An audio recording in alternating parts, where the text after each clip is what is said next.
Hi Andrew, I'm Iain Borden. I'm a skater of about 40 years on and off, and I'm a professor of architectural history at University College London. I started skating in 1977, I was 15. So that's, it's a huge boom of skateboarding at that time in the UK. And I grew up in Oxford. So yeah, it was all about just being a skateboarder. And we had the council provided a kind of above ground half pipe, which I learned to skate on. And then we used to come up on the coach from Oxford to London and go to the South Bank, to the banks there, and go to different skate parks in London, sort of 78, 79, 80, so yeah, my first thing to skateboarding was all about just being a skateboarder and going to skate parks. But then I went to uni and I started off studying architectural design, wasn't very good at it, became a historian. And I broke my leg quite badly in 1980, so I stopped skating for a while. Long story short, I found myself in Los Angeles at University of California in 87, 88.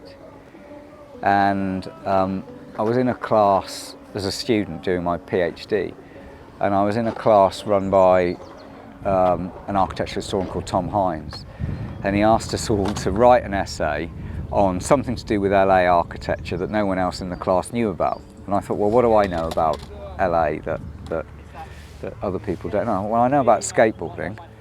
So I wrote this 3,000 word term paper about skateboarding and skate parks and street skating and street culture. It's sort of sketch, really.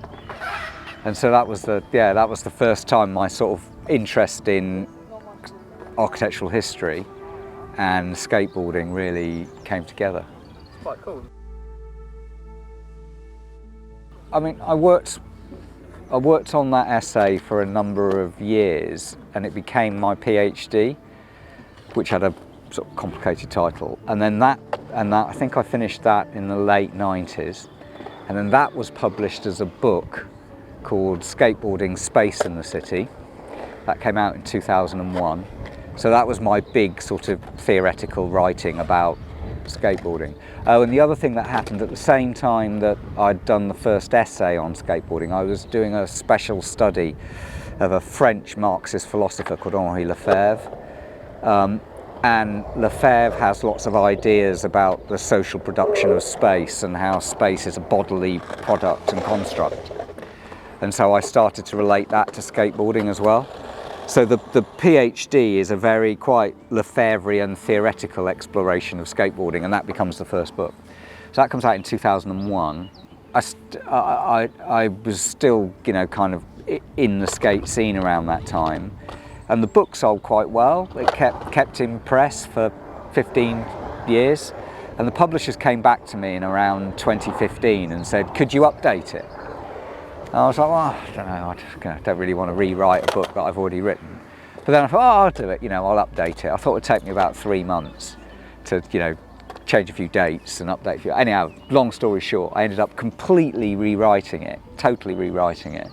So every single sentence is changed, and all the pictures are different, and there's new chapters. So that got released as a sort of new book, revised, expanded book, which is called Skateboarding and the City. So that came out in 2019. And that obviously takes account of all the different changes that have happened in skateboarding since in the last sort of 20 years.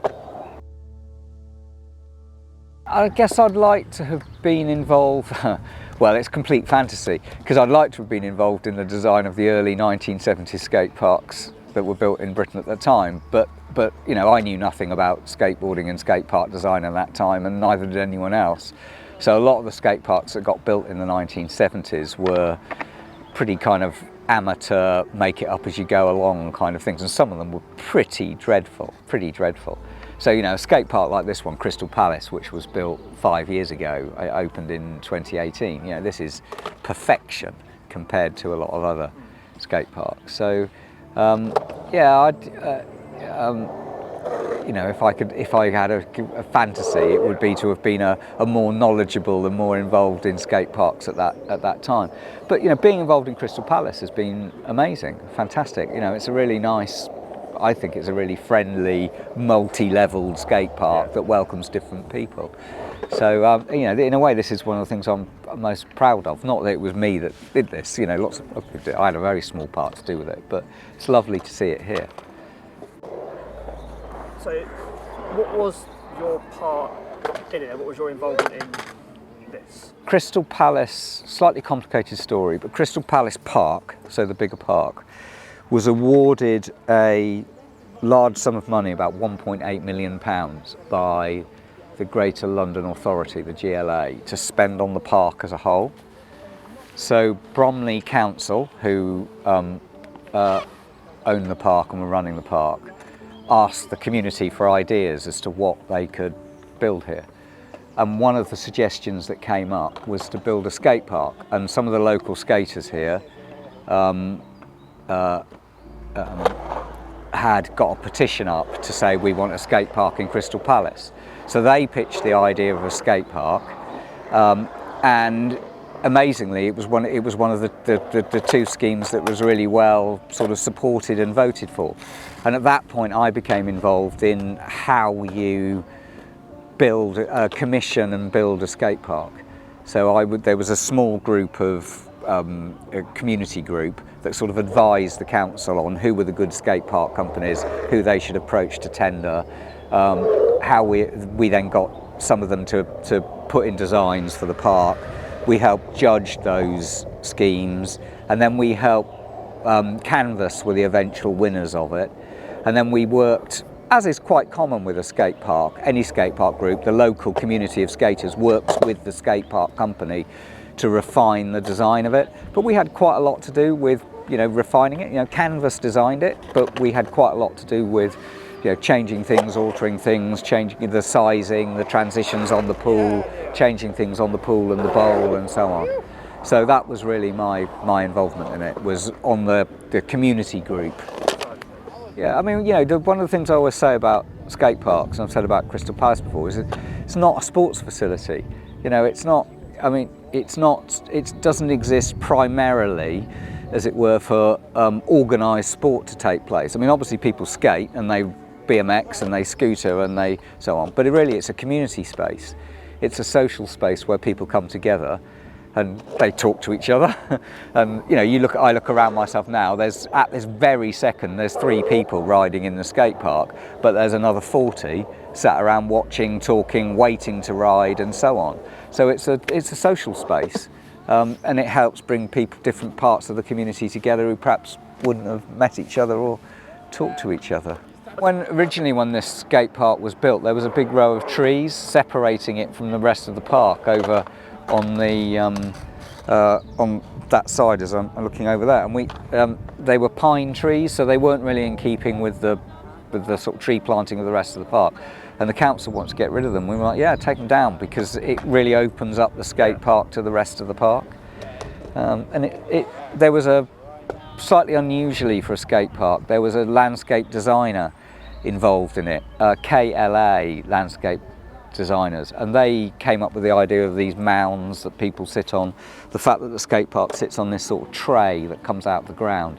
It's actually designed more of a landscape feature than a lot of skate parks, which are basically often just a big rectangle of concrete lumped in the ground. This one sits in the landscape more artistically and aesthetically than many other skate parks do. Yeah, we were very keen to have a pool, so you know, tiles and stone coping. So until this was built, there hadn't been a proper pool built in London since inside the M25 since 1978. So you know, 40 years. The last one to be built inside the M25 was the Rom skate park in Hornchurch. So this was a real sort of deliberate attempt to build something different and do something that was unlike other skate parks. It definitely is like the sort of drawing aspect to it. You know. Why is skateboarding important? God, there's a question. I mean, it means different things to different people. I think one of the interesting things about skateboarding is that it's accessible. You know, it's not particularly expensive to get into, so it's an easy thing for people to join. It's not like football where you need 21 other people and a book pitch and a referee and somebody's got to, you know, organise it. Anyone can just turn up and do it. So I think it's important because it's kind of open to everyone. But then weirdly, I think it's also important because it's not easy. It's actually quite difficult to learn to skate. You know, it takes a bit of payback. So it challenges people to learn something and struggle with it a bit. There isn't an instant gratification with it. So what I think people often enjoy through skateboarding, yeah, it's enjoyable to ride around the pool or do any kind of flowing or trick, but what you're always doing is kind of challenging yourself a little bit when you skate. So it sort of pushes you, but then there are all kinds of things attached to it. So, you know, the community that people have or the creativity that people have. You know, nobody skates exactly the same way. So I think a lot of people who skate also are into other kind of creative things: photography, film, music, writing, making things, making skateboards, building brands. So it leads people into other creative entrepreneurial activities as well.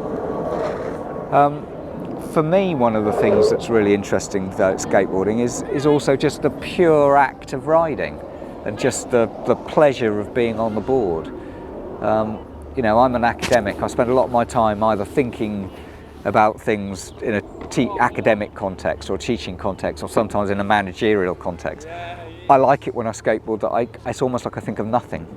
My mind just sort of goes blank and it becomes contemplative, and it's a mental space as well as a social space. One of the things why councils and social workers and authorities, but people generally become really interested in skateboarding. We talked about it being accessible, but it's good for your body. You're being you're physically active, but it's also good mental health because you're doing something that releases you from other things, but you're meeting other people as well. So sometimes it's nice. I think both you and I do this. You come to the skate park and maybe you don't ride that much, but you just talk to people and just hang out. And it's it's like a village green in that respect. I think I mean, the challenges of skateboarding change at different times for you, and they change with your age. So I think my biggest challenge for me personally at the moment is finding a balance between how much do I push myself to do things. So do I try and do a frontside double axel in the pool, which is my current sort of, about the most difficult trick I can do. How much do I,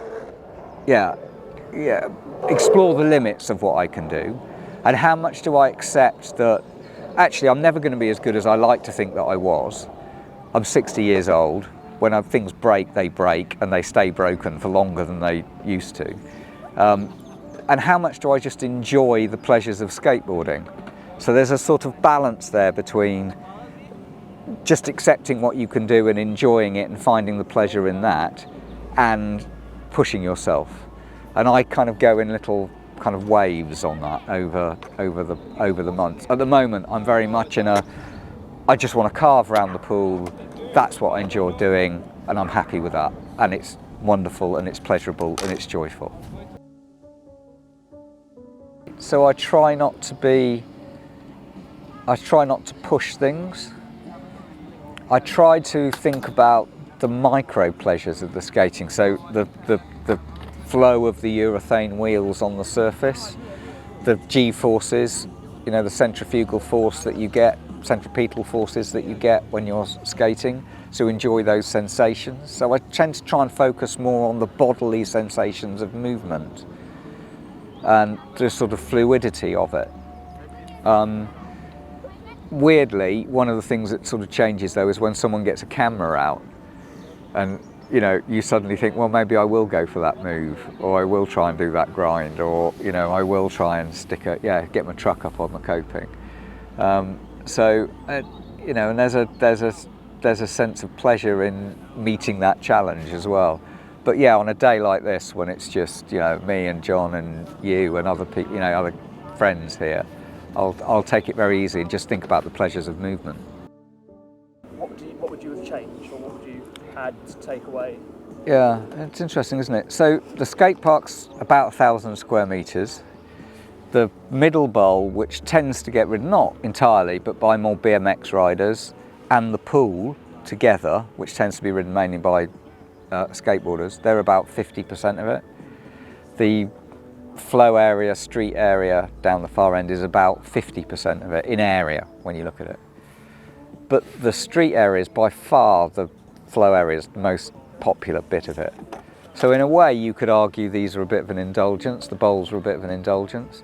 So I have, you know, like many people, I have a lottery fantasy. What would I do if I won? Yeah. I think, what's the Euro Millions at the moment? 123 million on Tuesday. So if I win that, I'll be going to the Bromley Park Trust, who are taking over the running of the park, and I'll say, I've got a few million to throw at Crystal Palace Skate Park. Why don't we do this? So I've built more of the street area. I think if there's a bit that gets crowded, that's the bit that's the most popular. But I might also, you know, I'd build a pump track, you know, so one of these tracks that you can just pump around on, or maybe a landscape that's like that. So there's a company in America called Evergreen that build these sort of undulating landscapes of hillocks and bumps and so on. I'd build one of those. I think that would be my idea of pleasure, you know, pure pleasure. And maybe you'd build, I mean, this is pure fantasy, something like this pool again, but even bigger and larger, you know, as a real kind of challenge to skate. This is a great pool, but it's designed to be accessible for all kinds of different riders. So it's not particularly deep. It's about 8.5 feet deep. You know, maybe you'd build a sort of competition pool that was 12 foot deep as well.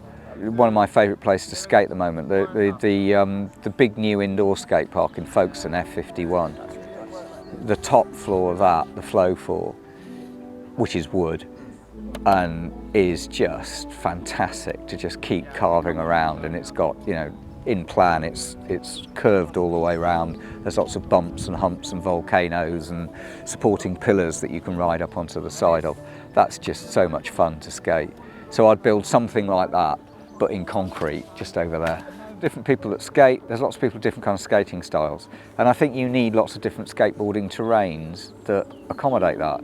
So I'm in favour of a great variety of those skate parks. So sometimes, particularly in Britain, you need an indoor skate park because it's, you know, it's raining, or it's cold, or it's windy, or it's sleeting, or it's doing all those things at the same time. So there's times when you need an indoor skate park, and there are also some people that appreciate being able to go somewhere that's a little bit more organised and managed and so on. And a skate park, you know, this one's particularly friendly and open, but it can be, I think those of us who are used to skate parks can forget how intimidating they can be. If you rock up at a skate park and you've never been to one before, you don't know how to use it. We know that there's a kind of unspoken etiquette queuing system, you know, where you wait for your turn to drop in. No, you don't know that. If you go to a proper indoor skate park, things are a little bit more controlled, a little bit more organised. Maybe you go for a session that is for kids only on a Sunday morning. So they're great, they're good for that.